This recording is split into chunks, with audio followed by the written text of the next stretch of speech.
Welcome to everyone for our next lecture. तो आज जो हमारा टेस्ट है physics test number 4 projectile motion and circular motion.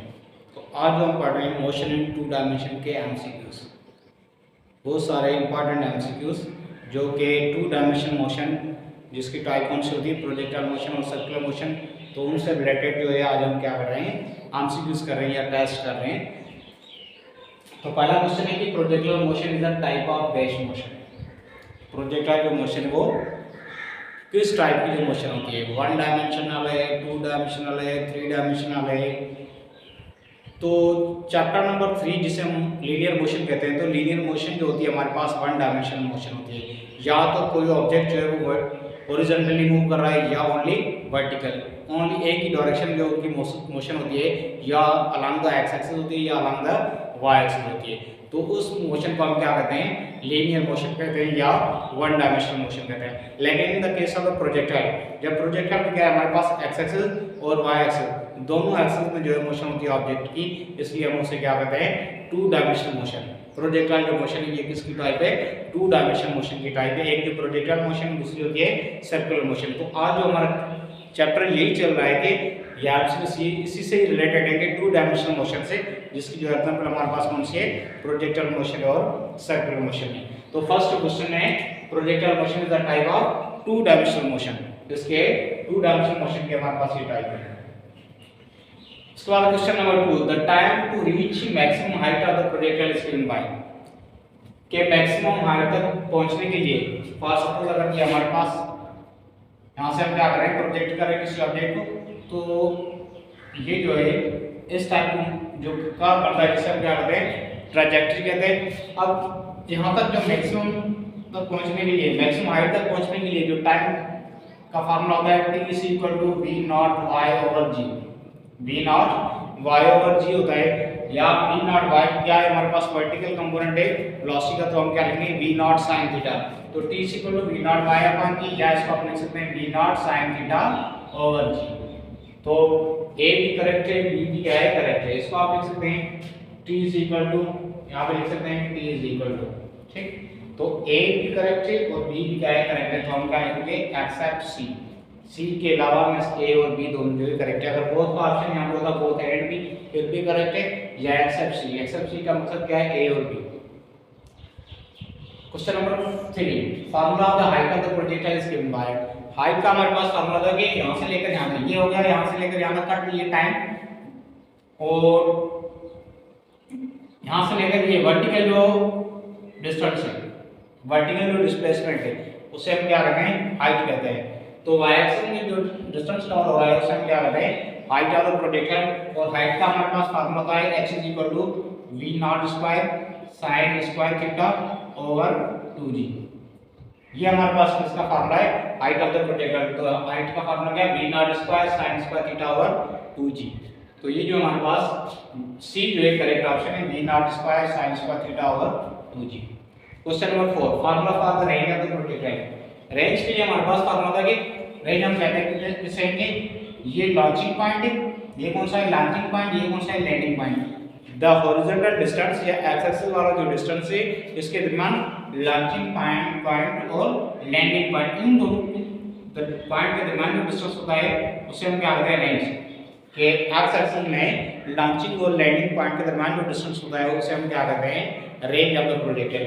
इस जो रेंज का फार्मूला होता है r is equal to v not square sin 2 theta over g के इक्वल।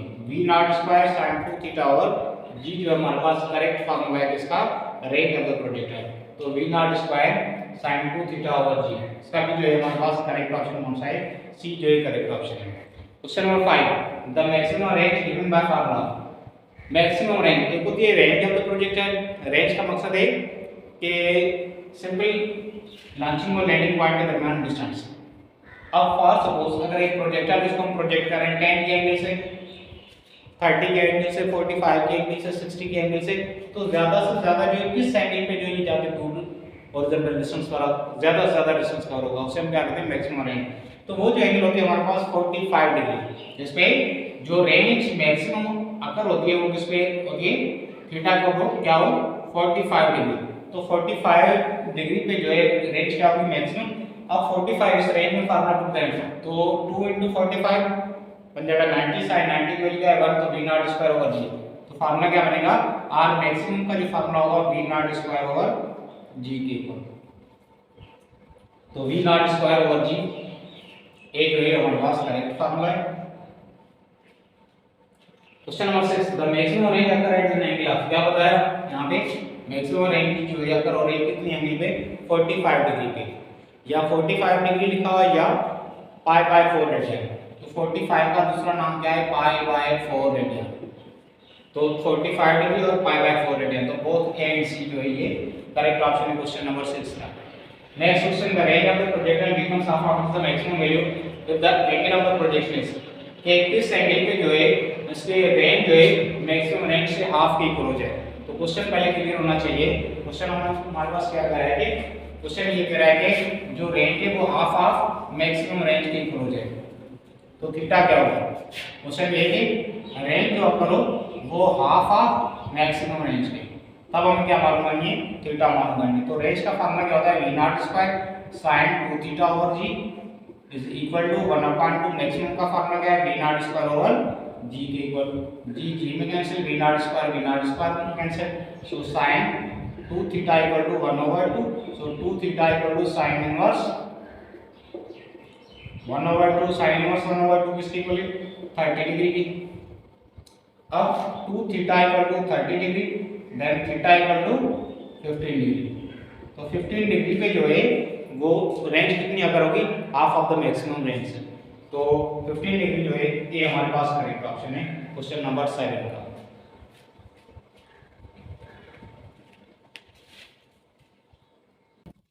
उसके बाद question number 8 a projectile is launched at angle theta with velocity enough to double the range the new velocity will be। इस question में ये कह रहा है कि रेंज जो है उसको हम डबल कर रहे हैं तो न्यू वेलोसिटी क्या होगी जब थीटा हमारे पास क्या है एंगल जो है वो थीटा है सेम ले रहे हैं वी नॉट पे भी ले रहे हैं और जो न्यू हम वेलोसिटी लेंगे कि जिस पे रेंज क्या बने डबल, तो थीटा सेम रखिए लेकिन हमें रेंज क्या चाहिए डबल चाहिए, तो वेलोसिटी क्या रखेंगे। तो जब थीटा सेम है तो range is directly proportional to square of v naught. क्या है range is directly proportional to square of v naught. तो अगर न्यू रेंज जो है हमें डबल करनी है तो ये किसके इक्वल हो जाएगा न्यू वेलोसिटी उसके स्क्वायर के इक्वल, जिसका नाम रखा है v नॉट डैश का स्क्वायर। अब इन दोनों को क्या करें डिवाइड करें, सेकंड को डिवाइड करें फर्स्ट से, इसका नाम दे दें 2 इसका नाम दे दें 1। तो second divide by first 2r divide by r is equal to v not v dash not square divide by v not square. ये r में कैंसिल, ये जब हम साइड मल्टीप्लाई होगा 2v not square is equal to v not dash का square. Take radical on both sides के अंदर 2v not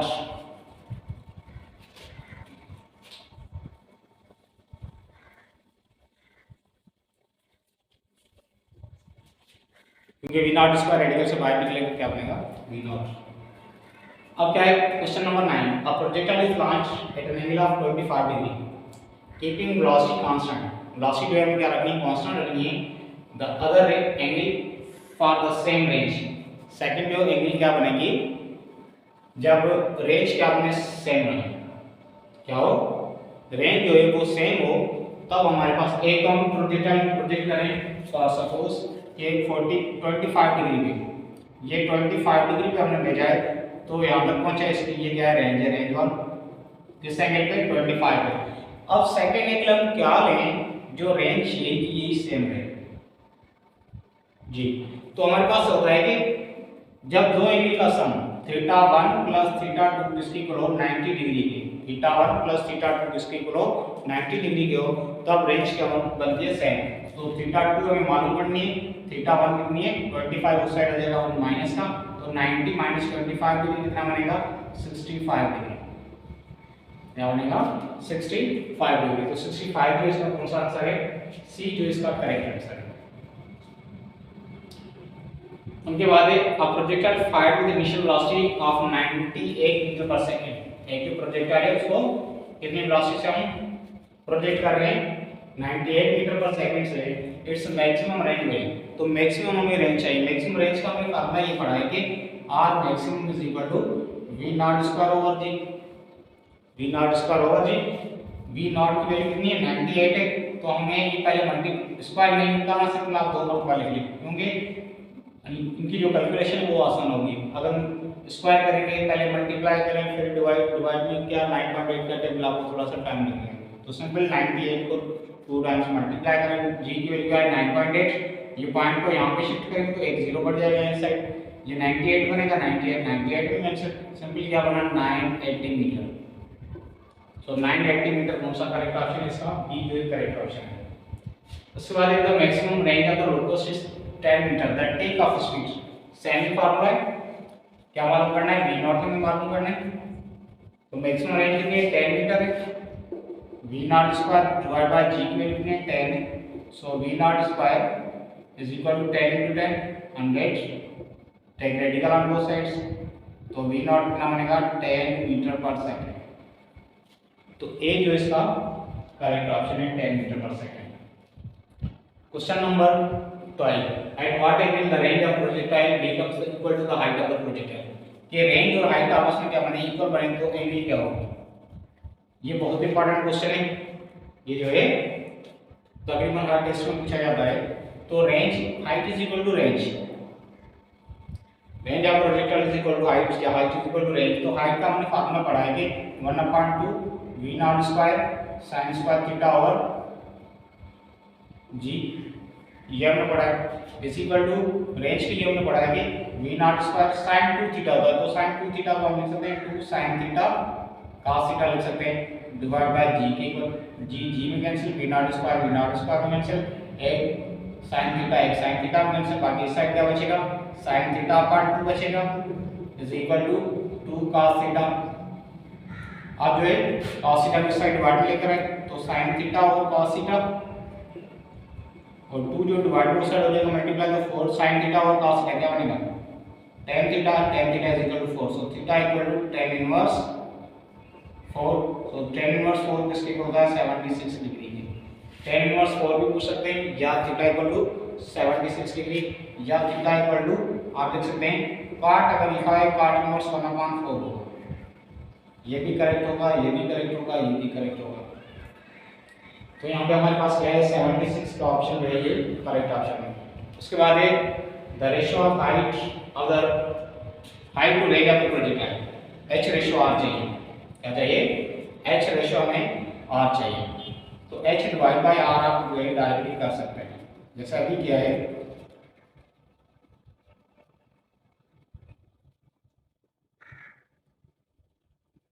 H ratio आपको एक फार्मूला याद करना है, रतन चोर, बस क्या करें कि रतन चोर r tan theta is equal to 4h, बस ये अगर फार्मूला याद है तो आप बहुत सारे क्वेश्चन इससे कर सकते हैं। इसका नाम क्या है रतन चोर। तो क्या चाहिए हाइट टू रेंज या range to height, height to range चाहिए, तो हाइट इस साइड करने में, रेंज को इस साइड लेकर आए तो tan theta divide by 4 is equal to h divide by r। So h ratio r is equal to tan theta ratio 4। Range to अगर हाइट का पूछा जाए तो 4 रेशियो tan थीटा, या इसको लिख सकते हैं 4 cot थीटा रेशियो 1, उनकी मर्जी जैसा पूछें, ठीक है। तो ये हाइट टू रेंज के लिए क्या है tan theta ratio 4, tan theta ratio 4 तो ये इसका करेक्ट ऑप्शन है। Question number 14, in projectile motion small angle produce small angle होंगे। अगर हमारे पास एक 10 डिग्री पे भेज रहे हैं तो ये बनेगा एक 80 पे भेज रहे हैं, रेंज दोनों की क्या होगी सेम। तो ये स्मॉल एंगल के लिए 10 डिग्री के लिए, ये 80 के लिए, दोनों के लिए रेंज क्या बनी है सेम। तो स्मॉल एंगल जो फ्लैट ट्रैजेक्टरी प्रोड्यूस कर रहा है और लार्ज एंगल जो हाई ट्रैजेक्टरी प्रोड्यूस कर रहा है। तो स्मॉल एंगल जो प्रोड्यूस करेगा लो या फ्लैट ट्रैजेक्टरी, और लार्ज एंगल प्रोड्यूस करेगा हाई ट्रैजेक्टरी। तो पहले हमारे पास क्या है स्मॉल एंगल फ्लैट और large angle produce high trajectory, तो इसका सी जो है करेक्ट ऑप्शन है। इनके बाद कुछ पेयर ऑफ द इक्वेशंस और पैरामीट्रिक इक्वेशंस।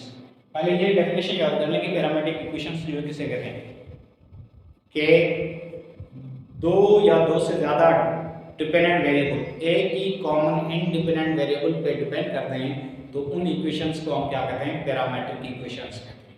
कि दो या दो से ज़्यादा वेरिएबल्स, डिपेंडेंट वेरिएबल्स, जो कि किसी एक कॉमन इंडिपेंडेंट वेरिएबल पे डिपेंड करते हैं, तो उसे हम क्या कहते हैं, पैरामीट्रिक इक्वेशंस कहते हैं। और जिसमें कॉमन जो इंडिपेंडेंट वेरिएबल होता है उसे हम क्या कहते हैं, पैरामीटर कहते हैं।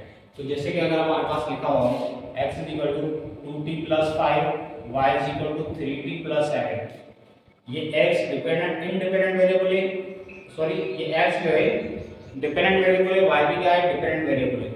लेफ्ट साइड जो वेरिएबल आता है वो हमारे पास क्या है, डिपेंडेंट, और राइट साइड पे ये इंडिपेंडेंट, t जो है हमारे पास क्या है, इंडिपेंडेंट वेरिएबल। तो x और y क्या बने, डिपेंडेंट वेरिएबल, t हमारे पास क्या है, इंडिपेंडेंट वेरिएबल। इंडिपेंडेंट वेरिएबल जो कि दोनों में क्या है, कांस्टेंट है, दोनों में सेम है।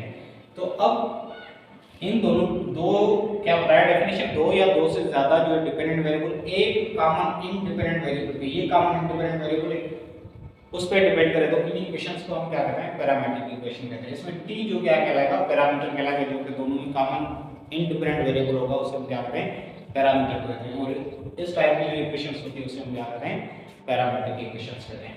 सो x = r cos का, y = r sin का, तो थीटा दोनों क्या है, इंडिपेंडेंट वेरिएबल है, और x और y क्या है, डिपेंडेंट वेरिएबल्स है। तो डिपेंडेंट वेरिएबल एक ही कॉमन इंडिपेंडेंट वेरिएबल पे डिपेंड कर रहे हैं, ठीक। ये जो equation a x = 80 + b, y = 80 - b, तो t जो है हमारे पास क्या, इंडिपेंडेंट वेरिएबल है, और x और y क्या है, डिपेंडेंट वेरिएबल। तो ये भी क्या है, पैरामीट्रिक इक्वेशंस हैं। ये भी हमारे पास क्या है, t जो है इंडिपेंडेंट वेरिएबल, x जो है डिपेंडेंट वेरिएबल है, y भी क्या है, डिपेंडेंट वेरिएबल। तो इसे हम सारी इक्वेशंस है इसे हम क्या बोलते हैं, पैरामीट्रिक इक्वेशंस कह सकते हैं, ठीक है। तो इसका जो करेक्ट ऑप्शन है वो ऑल ऑफ दीज। उसके बाद क्वेश्चन नंबर 16 कि 1 रेडियन = डैश। तो एक रेडियन में जो है कितनी डिग्रीज होती है, तो 1 रेडियन = होता है 57.3 डिग्रीज के, इसके इक्वल होता है 57.3 डिग्रीज के। तो 16 का जो करेक्ट ऑप्शन है वो कौन सा है, सी जो करेक्ट ऑप्शन है। उसके बाद question number 17, the rate of change of angular displacement is called, the rate of change of angular displacement को हम क्या कहते हैं, एंगुलर वेलोसिटी कहते हैं। अगर लीनियर डिस्प्लेसमेंट होता तब हम क्या कहते हैं, ओनली वेलोसिटी, लेकिन एंगुलर डिस्प्लेसमेंट है तो अब हम क्या कहते हैं, एंगुलर वेलोसिटी। तो एंगुलर वेलोसिटी जो है करेक्ट ऑप्शन इसका ए है। उसके बाद 10 rpm, 10 rpm, rpm जो है यूनिट है किसका, एंगुलर वेलोसिटी का। रेडियन पर सेकंड ये एंगुलर वेलोसिटी का यूनिट है, और आरपीएम रिवॉल्यूशन पर मिनट ये भी किसका है, एंगुलर वेलोसिटी का है। रिवॉल्यूशन के लिए हमारे पास एंगल होती है 2 पाई, क्या होती है, 2 पाई पर मिनट, मिनट में कितने सेकंड होते हैं, 60। तो रेडियन 1 रिवॉल्यूशन में कितने रेडियन है, 2 pi radian. 1 revolution is complete cycle, complete cycle के लिए कितनी रेडियंस होती है, 2 पाई रेडियंस, डिवाइड बाय 1 मिनट में कितने सेकंड होते हैं, 60। तो 2 पाई अपॉन 60 रेडियन पर सेकंड। हमारे पास कितना है, 10 रेडियन पर सेकंड। तो इसको क्या करेंगे, 10 आरपीएम है, 10 रिवॉल्यूशन पर मिनट है, तो इसको 10 से मल्टीप्लाई करेंगे तो कितना बनेगा, ये 0 0 में से 2 का टेबल 6 को 3 टाइम पाई अपॉन 3 रेडियन पर सेकंड क्या निकलेगा, पाई अपॉन 3 रेडियन पर सेकंड, जो इसका बी जो है करेक्ट ऑप्शन है। अब इसका कोई भी वैल्यू दे सकते हैं कि 1 आरपीएम पूछे, 2 आरपीएम पूछे, 3 आरपीएम पूछे, लेकिन हमें 1 का आना चाहिए कि 1 रिवॉल्यूशन पर मिनट जो इक्वल होता है 2 पाई अपॉन 16 रेडियन पर सेकंड है। तो जितनी वैल्यू हमें गिवन होगी, 10 आरपीएम चाहिए, 5 आरपीएम चाहिए, 20 आरपीएम चाहिए, तो हमें सिंपल उससे क्या करना है, 2 पाई अपॉन 60 से मल्टीप्लाई करना है, तो हमें क्या मिलेगा, रेडियन पर सेकंड मिलेगा आंसर। उसके बाद एक rotation is counter clockwise, then angular velocity omega is dash. तो हम जो यूज करते हैं राइट हैंड, कौन सा, राइट हैंड। अब इसमें क्या करेंगे, if the rotation is counter clockwise then omega is, अब क्लॉकवाइज और काउंटर क्लॉकवाइज हमें देखना है, ठीक। अब जो ये रोटेशन होती है ये कौन सी है, क्लॉकवाइज है, ऐसे क्या होगी, काउंटर क्लॉकवाइज होगी। तो ये सपोज करें कि ये बोर्ड है, ये हमारे पास क्या पेज है। अब काउंटर क्लॉकवाइज हमें हैंड कौन सा लेना है, राइट हैंड लेना है, ठीक। तो ये जो वर्टिकल फिंगर्स है ये क्या होगी, डायरेक्शन करेंगे कि किस साइड रोटेशन हो रही है, ये काउंटर क्लॉकवाइज है, तो थंब की डायरेक्शन क्या है, इस पेज के बिल्कुल आउटवर्ड है, इस पेज के बिल्कुल मिस बोर्ड के बिल्कुल क्या है, ये हम डायरेक्शन क्या कर रहे हैं, आउटवर्ड कर रहे हैं, तो इसकी डायरेक्शन कहाँ है, ये बिल्कुल आउटवर्ड है, तो हम क्या लिखेंगे, directed out of the page, क्या लिखेंगे, directed out of the page. या सिंपल हमारे पास ऐसे ये सपोज करेंगे पेज है, क्या है, ये पेज है, तो ये कौन सी डायरेक्शन होगी, काउंटर क्लॉकवाइज, तो ये भी क्या होगा, ये पेज है, इसके क्या होगा, आउट ऑफ द पेज, क्या होगा, out of the page. Out of page का दूसरा मकसद होता है कि टूवर्ड्स मी, ये थंब की डायरेक्शन कहाँ है, मेरी तरफ है, या ये देखें थंब की डायरेक्शन कहाँ है, मेरी तरफ है, तो हम क्या करेंगे, टूवर्ड्स मी लिखा हुआ हो या आउट ऑफ द पेज, ये सेम है। तो if the rotation is counter clockwise then angular velocity की डायरेक्शन क्या होगी, आउट ऑफ द पेज होगी। अगर ये क्लॉकवाइज होगी तो क्लॉकवाइज के लिए हम क्या करते हैं, बिल्कुल ऐसे लिखते हैं, ये इनटू द ये डायरेक्शन करने का फोकस क्या है, क्लॉकवाइज है, और थंब की डायरेक्शन क्या है, इनटू द पेज। या हम ऐसे लिख सकते हैं, ये जो है इनकी डायरेक्शन क्या है, ये क्लॉकवाइज, तो ये क्या हमारा इनटू द पेज या फिर फ्रॉम मी। तो क्लॉकवाइज के लिए क्या बनेगा, इनटू द पेज या फिर फ्रॉम मी, और काउंटर क्लॉकवाइज क्या है, directed out of the page या टुवर्ड्स मी। ठीक है, ये क्या लिखना है, तो इसका करेक्ट ऑप्शन क्या है, directed out of the page, B जो है करेक्ट ऑप्शन है। उसके बाद है question number 20, SI unit of the angular acceleration, क्या है, एंगुलर एक्सेलरेशन का एसआई यूनिट क्या होगा, तो एंगुलर वेलोसिटी का यूनिट होता है रेडियन पर सेकंड, क्या है, एसआई यूनिट क्या है, रेडियन पर सेकंड है, और एंगुलर एक्सेलरेशन का क्या होगा, रेडियन पर स्क्वायर सेकंड। तो इसका जो ए जो है वो करेक्ट ऑप्शन है, ये रेडियन पर सेकंड और आपके क्या किसके लिए बताया, एंगुलर वेलोसिटी के लिए। Question number 21, if you increase the rate of rotation of the disk then angular acceleration alpha is raised to the omega। अब इनके दरमियान में रिलेशन चाहिए, ओमेगा और अल्फा के दरमियान। तो जब हम रेट ऑफ रोटेशन जो है इंक्रीज करते हैं तो एंगुलर वेलोसिटी और एंगुलर एक्सेलरेशन दोनों जो हो जाएंगे एक दूसरे के पैरेलल, क्या बनेंगे, दोनों जो होते हैं एक दूसरे के पैरेलल होते हैं। अब जैसे टाइम के साथ से अगर उनकी रेट ऑफ रोटेशन जो है डिस्क की वो क्या करें, कम करेंगे, तो ये दोनों जो है एक दूसरे के बिल्कुल अपोजिट हो जाएंगे। तो जब इंक्रीज हो रही है rate of rotation of disc की टाइम के हिसाब से, तब हम क्या कहेंगे कि ओमेगा मींस एंगुलर वेलोसिटी और अल्फा एंगुलर एक्सेलरेशन दोनों जो होंगे वो एक सेम डायरेक्शन होंगे, पैरेलल होंगे। ठीक है, और जब ये रेट ऑफ रोटेशन जो है डिस्क की डिक्रीज होगी तो ओमेगा और अल्फा दोनों क्या होंगे, एक दूसरे के बिल्कुल अपोजिट होंगे। तो यहाँ पे क्या है, इंक्रीज कर रहे हैं तो सिंपल हम पैरेलल लिखेंगे, पैरेलल और सेम डायरेक्शन में। ठीक है, which of the following is not true, इसमें बताना है कि कौन सा ट्रू नहीं है। तो हमने ये पढ़ा है कि linear velocity is equal to the r times the angular velocity, linear velocity is equal to the r times angular velocity, ये करेक्ट है। और linear acceleration is equal to r times the angular acceleration, ये भी correct है। और t is equal to 2 pi over omega, ये भी correct है। तो इसमें कोई भी ऐसा क्वेश्चन नहीं है जो कि क्या हो, रिलेशन नहीं है जो कि क्या हो, गलत हो। तो इसका हम क्या लिख सकते हैं, नन ऑफ दिस, सारे जो ये करेक्ट है। ठीक, उसके बाद 23, if the radius of circle is 2 metre, radius 92 metre है, देन सर्कमफेरेंस, तो सर्कमफेरेंस का हमारे पास फॉर्मूला होता है s equal to 2 pi r, s किसके इक्वल है 2 पाई r, तो 2 into पाई का 3.14 into रेडियस 92, तो कितना बनेगा 12.56 मीटर। तो इसका सी जो है करेक्ट ऑप्शन है क्वेश्चन नंबर 23 का। Question number 24, formula of centimetre acceleration is dash. Centimetre acceleration के लिए हमारे पास फार्मूला है ac equal to v square over r, magnitude की बात कर रहे हैं तो ac equal to v square upon r, v किसके इक्वल है r ओमेगा के, इसका स्क्वायर करेंगे डिवाइड बाय r, तो ये मिलेगा r ओमेगा स्क्वायर, क्योंकि r square omega square divide by r लिखा हुआ है तो एक r कैंसिल होगा तो सिंपल क्या बनेगा r ओमेगा स्क्वायर। उसके बाद अगर ओमेगा हमें पता है किसकी इक्वल होता है, ओमेगा होता है 2 पाई f के, तो 2 पाई f इसका होल स्क्वायर करेंगे तो 4 पाई स्क्वायर r f। तो ये भी करेक्ट है, ये भी करेक्ट है, ये भी करेक्ट है। और जब इस वाले फार्मूले में f किसके इक्वल होता है 1/t के, f किसके इक्वल है 1/t के, तो उसका स्क्वायर करेंगे तो क्या बनेगा 1/t स्क्वायर, तो 4 pi square r divide by t square. तो ये a भी सही है, b भी करेक्ट है, c भी करेक्ट है, d भी करेक्ट, तो क्या हम लिखेंगे r ऑफ दिस।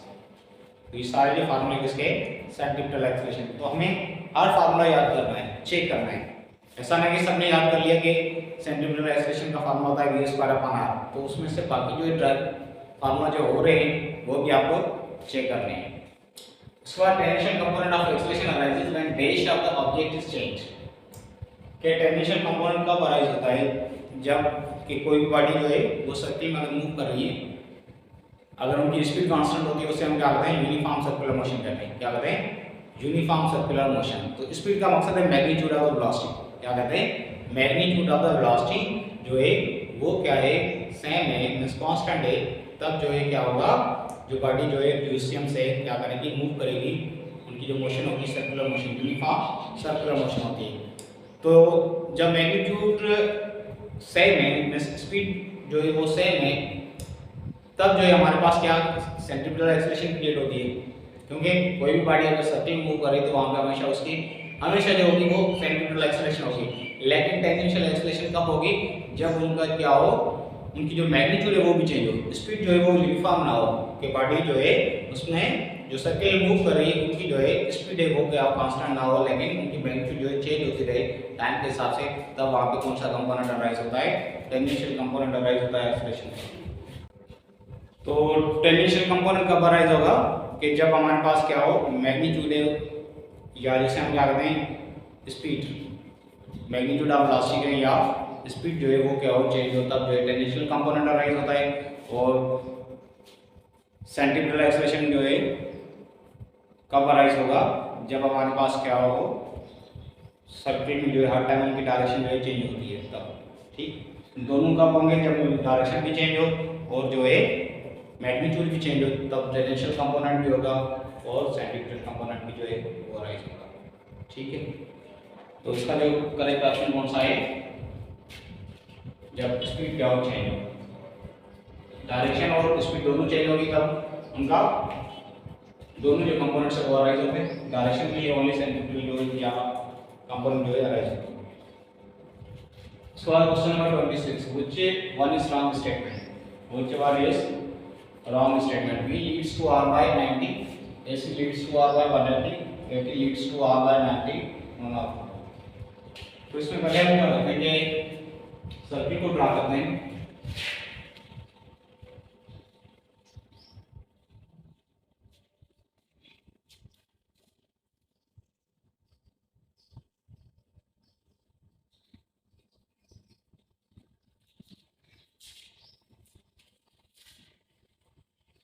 ये हमारे पास पोजीशन वेक्टर आर होता है, इसकी ये क्या होता है? वेक्टर सेंटर, और एफ सी की डायरेक्शन कहाँ होगी?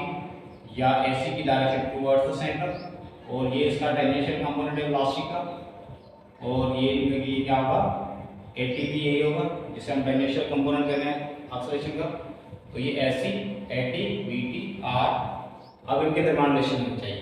तो पहले क्या है कि V leads to R by 90, तो ये आर की डायरेक्शन इस डायरेक्शन में और वी की इसमें है। तो इसका मकसद ये बना के ये बिल्कुल ऐसे एक्स एक्सिस पे, ये यहाँ पे वाई एक्सिस, तो ये आगे से कितना है? 90 डिग्री। ये आगे कितना है? 90 डिग्री, क्योंकि ये आर के लिए हो गया और ये क्या है? वी है। तो इनके दरमियान एंगल कितना होगा? 90। तो वी लीड्स कर रहा है आर के 9/90। AC leads to R, AC leads to R by 180। R की डायरेक्शन इस डायरेक्शन में और एसी की कहाँ है? इस डायरेक्शन में। तो ये दोनों क्या है? एक दूसरे के बिल्कुल अपोजिट है, इसलिए इनके दरमियान कितना एंगल होगा? 180। तो एसी जो है पहले आ रहा है या लीड कर रहा है आर से कितना? 180 है, तो ये भी करेक्ट है। AT leads to R by 90, AT और बीटी ये दोनों लीड करते हैं आर से कितना? 90 डिग्री, तो ये भी करेक्ट है। तो ये तीनों जो है ए, बी और सी करेक्ट है, लेकिन हमें कौन सा चाहिए? Wrong statement. तो इसमें कोई भी रॉन्ग नहीं है, तो हम क्या लेंगे? None of this. Question number 27, a car is traveling at a constant speed of 72 km/h rounds a curve of radius 10 meter, then its acceleration is। तो स्पीड कितनी है? 72 km/h है और रेडियस कितना है? 10 मीटर। तो उसकी एक्सेलरेशन क्या होगी? तो एक्सेलरेशन के लिए हमने फार्मूला किया है कि s = v²/r, s = v²/r। तो 72 किलोमीटर, 72 किलोमीटर/h होता है 20 मीटर/सेकंड के, जिसके इक्वल है 20 मीटर/सेकंड के। तो AC का फार्मूला क्या होता है? v²/r, v की वैल्यू कितनी है? 20, 20 का 20 × 20 लिख सकते हैं, डिवाइड बाय r की वैल्यू क्या है? 10। तो v²/r, ये 0 कैंसिल कितना बनेगा? 40 मीटर/सेकंड स्क्वायर। ए जो इसका करेक्ट ऑप्शन है 27 का। Question number 28, a body moves in a circle of radius 500 cm. 500 cm का मतलब क्या है कि 5 metre and makes an angle 90 डिग्री in 2 सेकंड। एंगल कितनी बन रही है? 90 डिग्री बन रही है। तो 90 को हम to term of the radian क्या लिख सकते हैं? Pi upon 2 radian. क्या लिख सकते हैं? पाई अपॉन 2 रेडियन जो कवर हो रहा है 2 सेकंड्स में, तो उसकी लीनियर वेलोसिटी क्या होगी? तो लीनियर वेलोसिटी के लिए हमने पढ़ा है कि पहले लीनियर वेलोसिटी किसकी इक्वल होती है? v is equal to r times omega. v is equal to r times omega, और ओमेगा किसके इक्वल है? Delta theta over t। तो r की वैल्यू हमारे पास है 5, थीटा क्या है? 90। 90 को क्या लिख सकते हैं? Pi upon 2। तो ये पाई अपॉन 2 डिवाइड बाय tan गुना 2, तो कितना निकलेगा? 5 pi by 4 metre per second. 5 pi by 4 metre per second. 5 pi by 4 metre per second जो है नहीं क्या है? इसका करेक्ट ऑप्शन जो है नन ऑफ दीज है, क्योंकि r की वैल्यू हमारे पास क्या है? 5 r लिखा 5, थीटा कितनी है? पाई अपॉन 2 है, पाई अपॉन 2 टाइम गुना 2, तो ये दोनों 4 बन जाएंगे। तो 5 पाई बाय 4, क्योंकि कोई भी ऑप्शन नहीं तब हम क्या लिखते हैं? None of these. लेकिन मालूम जो है इस तरीके से करना है, क्वेश्चन दे सकते हैं यहाँ पे ये डेटा थोड़ी सी चेंज करके। उसके बाद question number 29, a car whose mass is 1000 kg is moving on a circular track having radius 200 meter with angular velocity 2 revolution per minute means 2 rpm, then centripetal forces। हमें क्या चाहिए? सेंट्रीपिटल फोर्स चाहिए जब हमारे पास जो कार है उनका मास कितना है? 1000 kg। कार का जो मास है वो कितना है? 1000 kg, और एक सर्कुलर ट्रैक पे मूव कर रही है और उसका रेडियस कितना है? 200 मीटर है, और उनकी जो एंगुलर वेलोसिटी है वो कितनी है? 2 रिवॉल्यूशन पर मिनट है, जिसे हम 2 आरपीएम कहते हैं। तो हमें क्या चाहिए? Centripetal force. सेंट्रीपिटल फोर्स का जो फार्मूला है F is equal to mv square over r। अब v किसके इक्वल है? r ओमेगा के, तो r यू omega whole square divide by r, तो फार्मूला में आएगा m, ये r स्क्वायर में एक कैंसिल तो r ओमेगा स्क्वायर। ठीक, अब क्या करें? वैल्यू पुट करें। m कितना है? 1000, r की वैल्यू कितनी है? r जो है 200 है, r 200, ओमेगा किसके इक्वल है? 2 रिवॉल्यूशन पर मिनट। इसको किसमें कन्वर्ट करना है? रेडियन पर सेकंड में। तो 2 रिवॉल्यूशन के लिए क्या होगा? 2 पाई और डिवाइड बाय पर मिनट, इसको सेकंड में कन्वर्ट करना है 60 सेकंड। तो 2 रिवॉल्यूशन पर मिनट किसके इक्वल होगा? 2 × 2 पाई डिवाइड बाय 60। अब सिर्फ और इसका भी क्या करना है? स्क्वायर करना है। क्या करना है? एंगुलर वेलोसिटी का ये आ जाएगा स्क्वायर में। तो सिंपल ये 1000 जो है किलो के लिए लिख सकते हैं, इसके लिए लिख सकते हैं किलो के लिए 200 इंटू 2 टू द 4, ये 4 का स्क्वायर 16 पाई स्क्वायर अपॉन 3600, और इस 1000 के लिए क्या लिखा? किलोमीटर। न्यूटन जो फोर्स का यूनिट है, और 1000 के लिए क्या लिखा? किलो। अब इनको क्या करेंगे? 2 0 में कैंसिल हो गए। 2 का टेबल 36 को कितनी टाइम लगेगा? 18 टाइम। अगेन 2 का टेबल इसको 8 टाइम, इसको 9 टाइम। तो F is equal to 8/9 pi square kilometre. 8/9 pi square kilometre. 8/9 pi square kilometre, क्योंकि जो इसका करेक्ट ऑप्शन है 29। ठीक है, तो ये पहले हमें फार्मूला थोड़ा सा ये ड्राइव करना पड़ेगा, फिर वैल्यू पुट करनी, वैल्यू में से क्या करनी है? सेटिंग करनी है। लास्ट क्वेश्चन है number 30, the time required to complete one cycle of the motion is called. तो जो एक साइकिल या वन रिवॉल्यूशन जो कंप्लीट होता है उसे हम क्या कहते हैं? टाइम पीरियड कहते हैं। फ्रीक्वेंसी होता है, रेसिप्रोकल होता है टाइम पीरियड के। तो उसका जो 30 का करेक्ट ऑप्शन कौन सा है? डी जो है करेक्ट ऑप्शन है।